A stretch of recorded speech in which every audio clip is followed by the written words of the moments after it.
Sting versus Triple H honestly is my main event.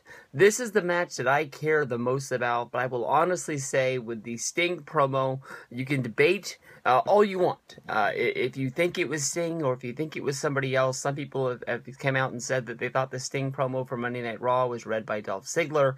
Some people have said it's read by Sting, but they've changed the voice, much like the Black Scorpion of the past angle, which was revealed to be Ric Flair at the last moment because the person who was supposed to wrestle as the Black Scorpion ducked out, basically, demanding more money. And, the NWA people at the time basically just said, forget it, we're not going to pay you that much. We just need you to go in there and wrestle this one match. We're not going to, break the bank. We don't need to have you. They put Ric Flair under the Black Scorpion mask with the Ric Flair blonde hair coming out the back, and everybody knew what was going down that night. It was not what was supposed to be the plan with Sting versus the Black Scorpion, but that is what Dave Meltzer has reported they were going with.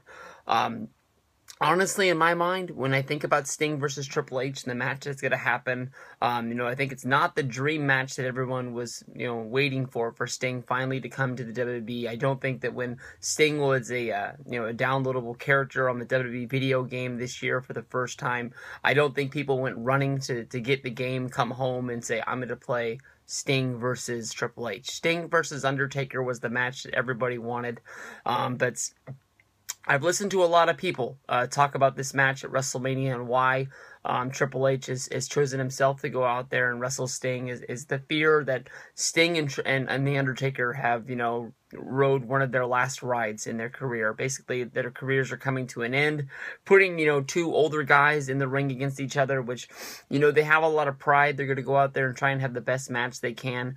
But, putting Sting in the ring against a guy like Triple H, a ring general that's able to, handle a whole lot of situations, who doesn't have a whole lot of bad matches, is going to be able to lead Sting through a great match. More than likely one of Sting's only matches that he's ever going to have in WWE before, riding off into the sunset to end his career, being able to say that he wrestled for every major promotion and that he was a big star in all of those. WWE bringing Sting in to try and stop the Authority, honestly, in my mind, was a very questionable move. It doesn't make a whole lot of sense in the grand scheme of things when you're thinking about, how Sting fits in and why he cares about WWE so much. In these promos, they've almost come out and they've portrayed this as a WCW versus WWF, Monday Night War sort of situation, with Sting saying that he sat back and watched WCW crumble and he doesn't want to see WWE crumbling to the same problems that they had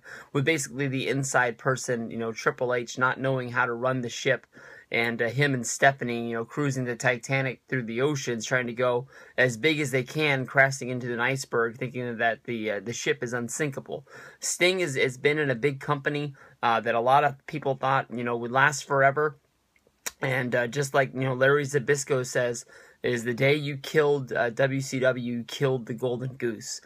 Basically, Ted Turner was willing to pump money into that company until it's his dying day.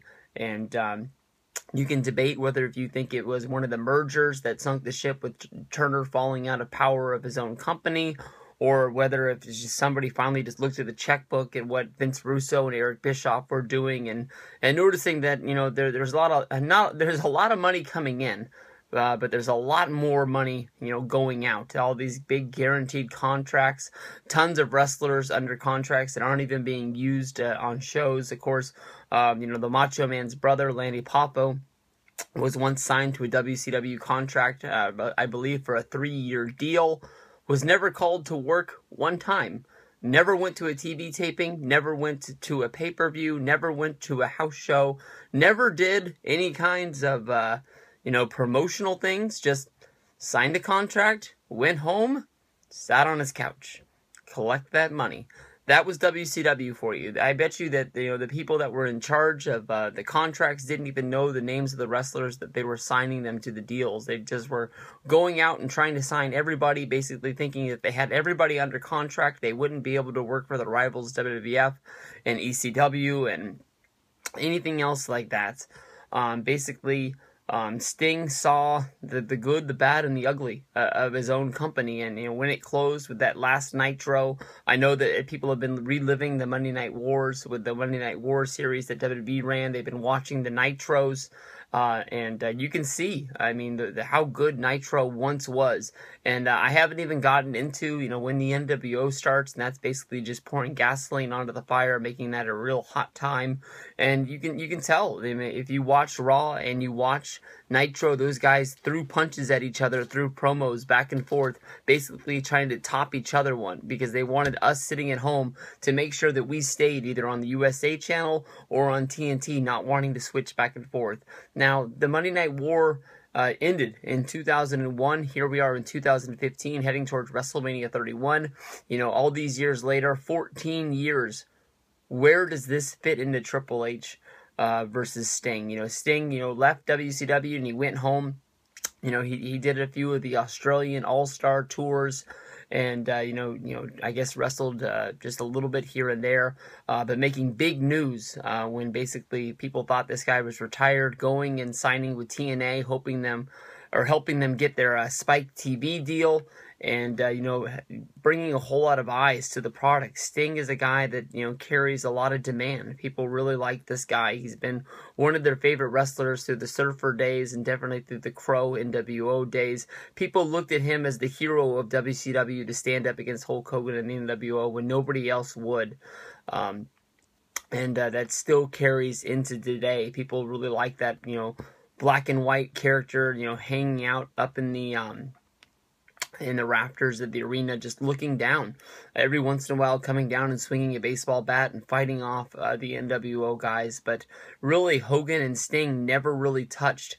And Sting just sat in those rafters for almost close to a year, setting up Starrcade, what was that, 98, I believe. And that is something that everyone remembers. I mean, I'm sure that's what a lot of people went to the WWE Network, and they went and researched that match and wanted to watch it again as soon as that network came out last February. Them using this as a war, basically, I don't know if Sting's ever going to talk, if he's going to be on this week's Monday Night Raw, or if he's going to be on the Go Home show in Los Angeles, where he's actually going to be standing in the ring delivering the promo himself. I definitely can see that WWE hopefully got the news that people did not like that Sting promo. I've heard people that have read the promo to themselves, where somebody's actually typed out the words and read the words and put them together and said that's a really good promo, but I have not heard anybody that liked the way that Sting actually delivered it. If it was Sting or if it was Dolph Ziggler. At one point, I thought it was all the members of the Authority when it was going high and going low. There were some times when I thought it was Seth Rollins. There were some times when I thought it was Kane. There were some times when I thought it was Big Show. I heard a whole lot of different voices as the voice went high and then low and then all over the place. And there were some times when I thought it was Sting. So I could be pretty much talked into thinking that it was almost just about anybody. Hopefully, I think that Sting will talk about the missing years of his career that are not going to be able to be talked about or shown on a Best of Sting documentary series because he went to wrestle for TNA.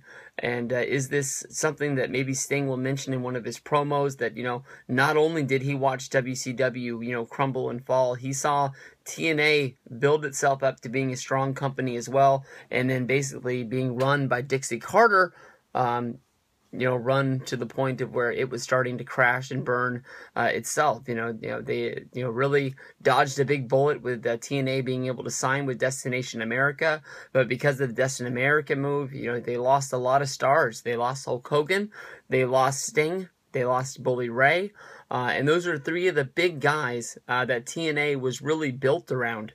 Bully Ray with the Aces and Eights. Sting was one of the leadership guys. He was on a lot of the main events. He possibly, behind Kurt Angle, one of the biggest stars TNA's ever had in their company. And as well with Hulk Hogan, people can say that he led to the demise with him signing to help run the company with Eric Bischoff. A lot of the angles were all ran through Hulk Hogan, even though he only wrestled, I believe, 2, maybe 3 matches at the most for the whole company. We had to, be put through Brooke Hogan coming and being a part of the show, and the wedding to Bully Ray. I loved it. Some people hated it. I'm not sure, but I mean, that would be a great selling point for a lot of people. Definitely to be hitting up their Twitter machines. Just, I can't believe Sting said TNA on a WWE show. They'll say it on the WWE Network. They'll say it in some documentaries. They talk about Ring of Honor. They talk about TNA. I think if Sting said their name, or even if he just called them, I was with those other guys, people would be able to put the connection together as well. And they'd be able to hit home where people really started talking about this. When I talk to people, about, this match, a lot of people are saying this is the match that they're really fired up the most about. People really want to see Sting versus Triple H. Roman Reigns versus Brock Lesnar is the good on paper main event. But this is sort of the dream match of Sting coming to WWE. What is he going to do? Is he still able to perform on the biggest stage of them all? Is he going to wrestle in a t-shirt? Lots of questions coming down with this one, but we're going to have to wait, the 16 more days till we get to WrestleMania and see what's going to happen from there.